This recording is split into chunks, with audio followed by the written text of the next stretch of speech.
Assalamualaikum warahmatullahi wabarakatuh.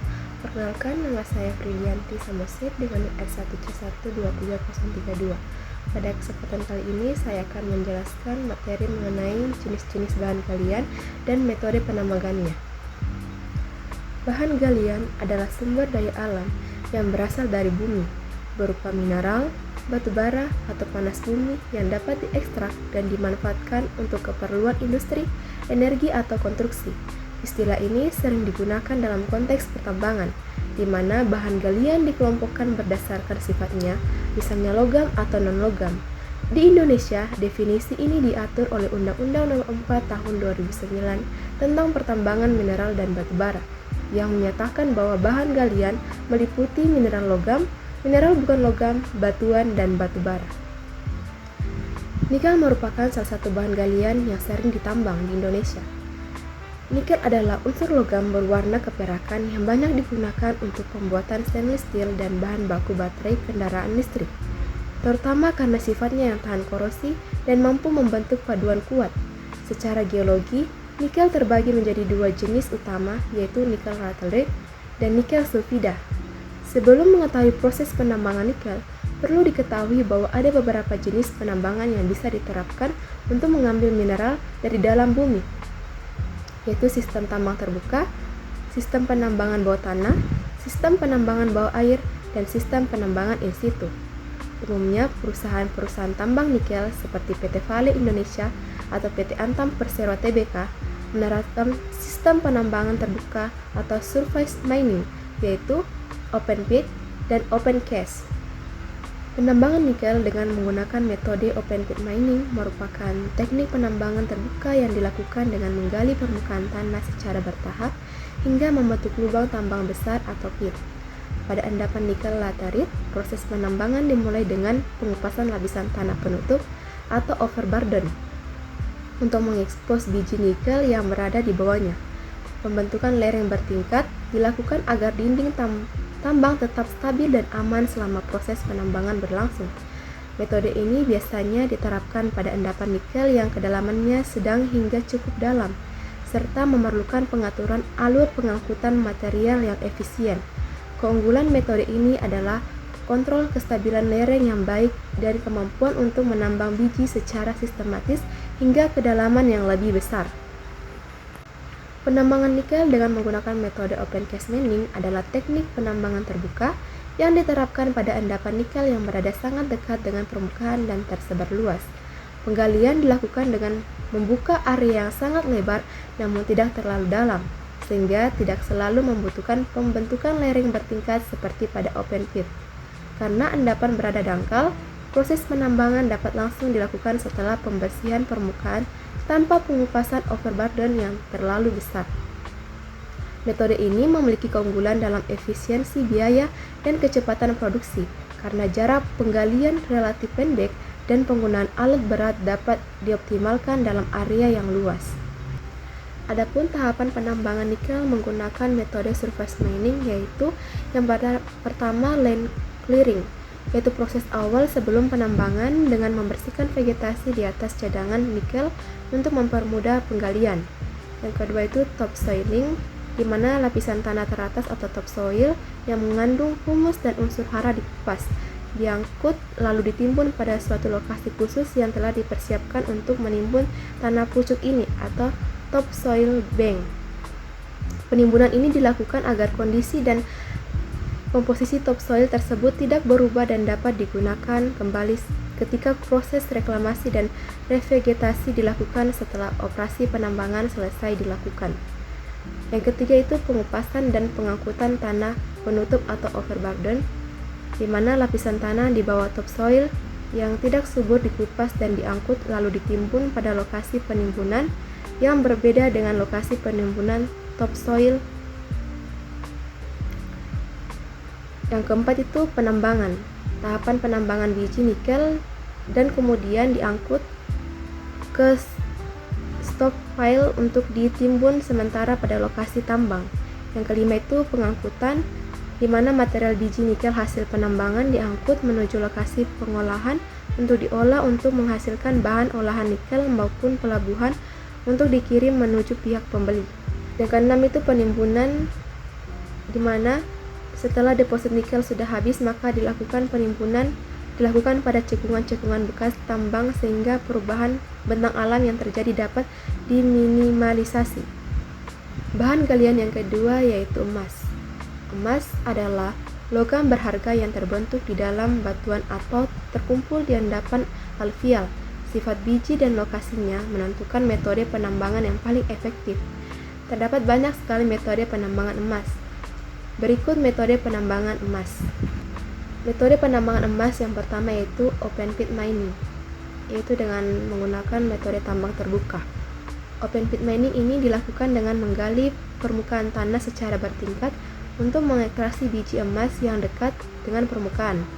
Proses dimulai dari survei dan pemetaan cadangan emas, dilanjutkan dengan pembersihan lahan dan pembuangan overburden.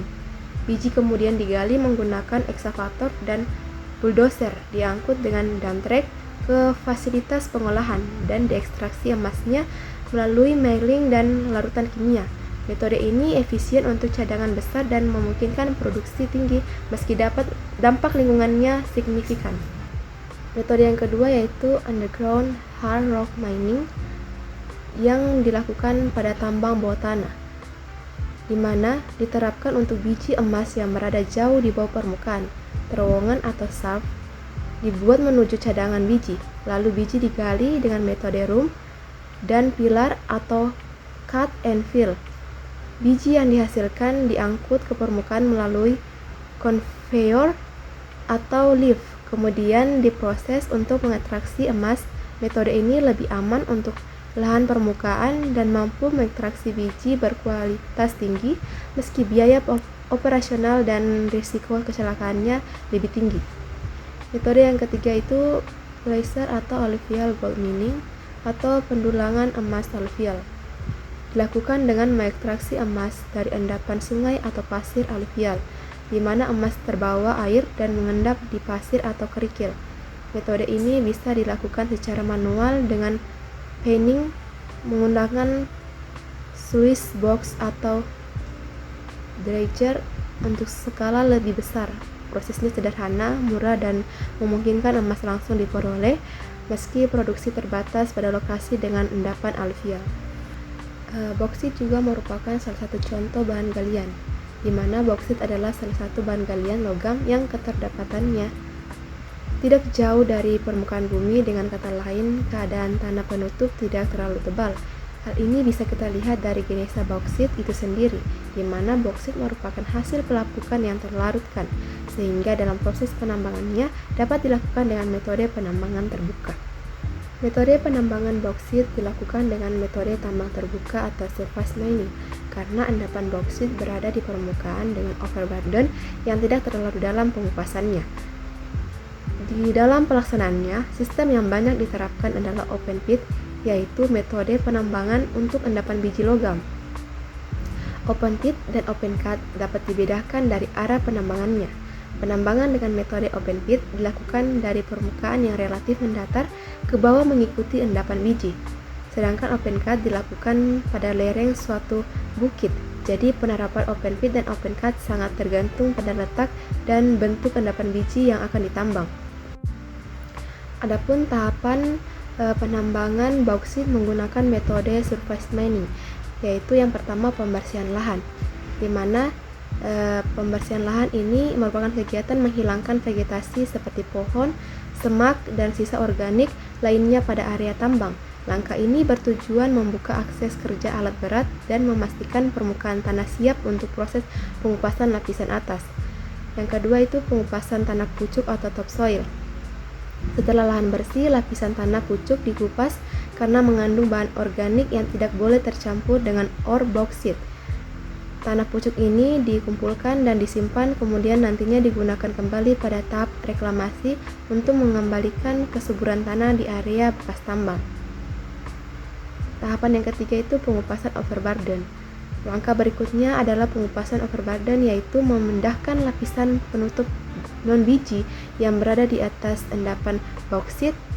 Overburden yang telah diangkat umumnya langsung diarahkan untuk backfilling pada area mine out sebagai bagian dari perbaikan kontur tanah. Kemudian tahapan yang keempat itu penambangan crude bauxite. Setelah endapan bauksit tersingkap, proses penambangan crude bauxite dilakukan menggunakan ekskavator dan dump truck untuk mengambil serta mengangkut biji ke fasilitas pencucian. Tahapan ini merupakan inti kegiatan produksi untuk mendapatkan biji bauksit mentah dari lapisan yang sudah terbuka. Kemudian tahapan yang kelima itu pencucian crude bauxite atau washing, di mana crude bauxite itu kemudian dicuci untuk memisahkan tanah liat atau clay dan material pengotor lainnya sehingga menghasilkan wash bauxite dengan kualitas lebih tinggi. Sementara itu sisa lumpur dari proses pencucian dialirkan ke kolam pengendapan untuk mencegah pencemaran lingkungan. Tahapan yang keenam itu pemanfaatan wash bauxite. Wash bauxite yang telah memenuhi spesifikasi digunakan sebagai umpan ke fasilitas pengolahan seperti CGA plant. Pada tahap ini, ore yang sudah bersih menjadi bahan baku utama untuk proses industri lanjutan. Kemudian itu tahapan yang terakhir yaitu reklamasi, di mana tahap akhir dari reklamasi ini di mana area bekas galian diisi kembali menggunakan overburden dan diratakan untuk mengembalikan kontur tanah. Setelah itu, tanah pucuk yang disimpan sebelumnya dihamparkan kembali untuk memulihkan kesuburan tanah atau lahan sehingga area tambang dapat dipulihkan secara ekologis. Bahan galian yang berikutnya yaitu batu bara. Batu bara adalah batuan sedimen organik yang dapat terbakar, berasal dari sisa-sisa tumbuhan purba berwarna coklat sampai hitam yang terbentuk melalui proses fisika dan kimia sehingga mengakibatkan pengayaan kandungan karbonnya. Metode penambangan yang digunakan yaitu tambang terbuka, yaitu open pit, dan tambang bawah tanah atau underground mining. Metode penambangan batu bara yang pertama itu open pit, di mana open pit ini merupakan metode penambangan terbuka yang dilakukan dengan menggali permukaan tanah hingga membentuk pit bertahap. Penambangan dimulai dengan pengupasan tanah pucuk dan overburden untuk membuka sim batu bara di bawahnya. Lereng bertingkat dibuat untuk menjaga kestabilan dinding tambang dan memberi ruang kerja aman bagi alat berat. Metode ini cocok untuk endapan batu bara yang berada pada kedalaman dangkal hingga menengah dan membutuhkan jalur angkut yang tertata. Keunggulannya adalah kontrol lereng yang baik serta kemampuan menambang batu bara secara sistematis dapat produktivitas tinggi. Metode yang kedua yaitu underground mining. Underground mining pada batu bara adalah metode penambangan bawah tanah yang dilakukan dengan membuat terowongan atau lorong untuk mencapai sim batu bara yang berada pada kedalaman tidak ekonomis untuk ditambang secara terbuka. Penambangan dimulai dengan pembangunan akses seperti shaft, slope, atau drift untuk menuju lapisan batu bara. Di dalam tambang, dibuat jaringan lorong kerja yang ditopang menggunakan sistem pengayaan agar kondisi tetap aman. Metode ini biasanya digunakan pada sim batu bara yang dalam atau berada di bawah permukaan serta memiliki lapisan penutup tebal. Keunggulannya adalah gangguan permukaan yang minimal dan kemampuan menambang batu bara pada kedalaman besar tanpa harus mengupas overburden. Itulah hasil pemaparan materi saya mengenai jenis-jenis bahan galian dan metode penambangannya. Jika ada kesalahan kata, mohon dimaafkan. Sekian dan terima kasih.